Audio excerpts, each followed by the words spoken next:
po ay ganito po. Gusto kong kumuha po ng NBI. Nung tayo na po na pipick upin ko na po ang clearance.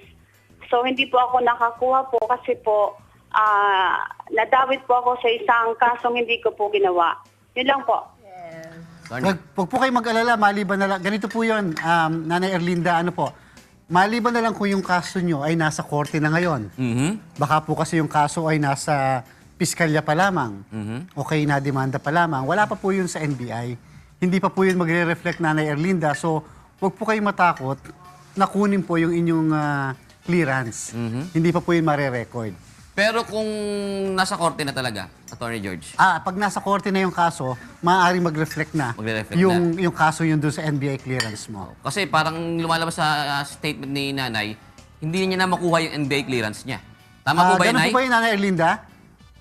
O ayaw niyo lang pong kuhanin dahil sa medyo natakot kayo, dahil sa palagay ninyo, wala, ano po, baka ma-reflect na po yung kaso po ninyo? Ay, kasi po parang for interview ba? Hindi ko na po alam eh. Kung po pwede po, pwede bang pumunta na lang po dyan sa law office para makipag-usap pa po for more details? Takot kumuha ng clearance. Kahit po kayo may kaso na, kahit po may case na kayo sa fiscal's office, basta po wala kayong kaso pa sa korte.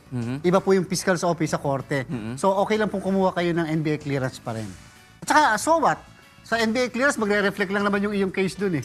Hindi naman i-deprive ka pa rin nung NBI clearance. Kaya lang, naka-reflect yung case mo. Yun ang ibig ko sabihin. Yun. Okay po? Sige po, okay. Ako dati kasi nangyari rin sa akin, thank you very Attorney much po, George. Nanay Thank you po, Erlinda. Nay. Nangyari rin sa akin yan, hindi naman nag-reflect eh. Nagkaroon din ako ng kaso dati. Fiscals pa lang. Wala, basta Talagang sa hindi fiscal's office, wala yun. Hindi magre-reflect doon. Oo. Kasi pa-abroad ako noon, natatakot ako eh. Pag nasa Baka- court na, magre-reflect.